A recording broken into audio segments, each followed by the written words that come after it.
హింద్.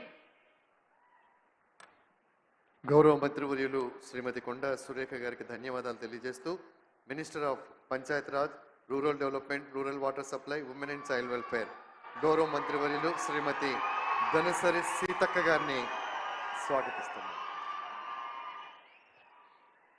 మండు టెండలను సైతం లెక్క చేయకుండా అశేషంగా తరలి వచ్చిన మా అక్క చెల్లెలకు, అన్న తమ్ముళ్లకు, పెద్దలకు, మరి మీ నియోజకవర్గ అభివృద్ధి ప్రదాత, మీ కష్ట సుఖాల్లో వెంట ఉన్నటువంటి పెద్దలు, గౌరవనీయులు, అనుభవజ్ఞులు, మాజీ మంత్రివర్యులు కడియం శ్రీహరి అన్న గారి పిలుపు మేరకు అశేషంగా తరలి వచ్చినందుకు మీ అందరికీ మరొకసారి పాదాభివందనాలు తెలియజేస్తా ఉన్నాను. మన నాయకుడు చెప్పిందే చేస్తాడు, చెయ్యగలిగేదే చెప్తాడు. మరి అదే మన సీఎం రేవంత్ రెడ్డి గారి యొక్క నైజం.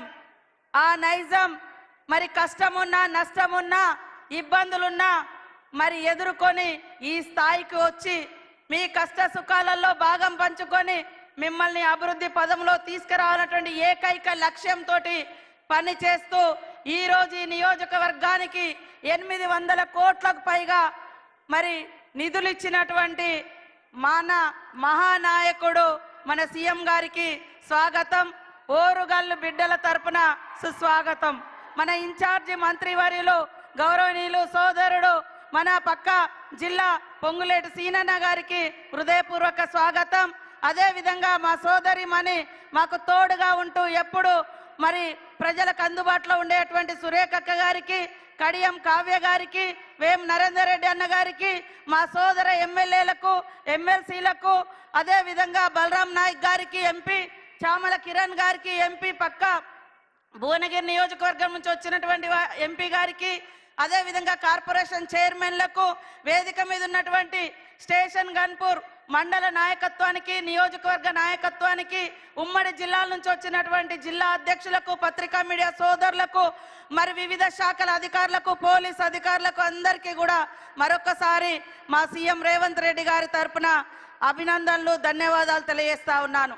కాంగ్రెస్ అంటేనే సంక్షేమం, కాంగ్రెస్ అంటేనే అభివృద్ధి, కాంగ్రెస్ అంటేనే సామాజిక న్యాయం, కాంగ్రెస్ అంటేనే మహిళా నాయకత్వాన్ని, మహిళల్ని మరి అభివృద్ధిలోకి తీసుకురావడం, కాంగ్రెస్ అంటేనే ఉద్యోగ ఉపాధి కల్పించడం, కాంగ్రెస్ అంటేనే విద్యా అర్హతను పెంచడం, కాంగ్రెస్ అంటేనే పేదలకు గూడు గుడ్డ ఇవ్వడం.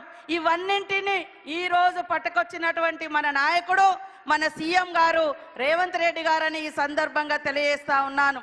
నిన్నటిదాకా మనం తెలంగాణ వస్తే ఇంటింటికో ఉద్యోగం అని రంగుల ప్రపంచాన్ని చూపించినటువంటి బీఆర్ఎస్ 10 ఏళ్లలో ఎన్ని ఉద్యోగాలు వచ్చినాయంటే మొత్తం 84,000 ఉద్యోగాలు కూడా రాలే.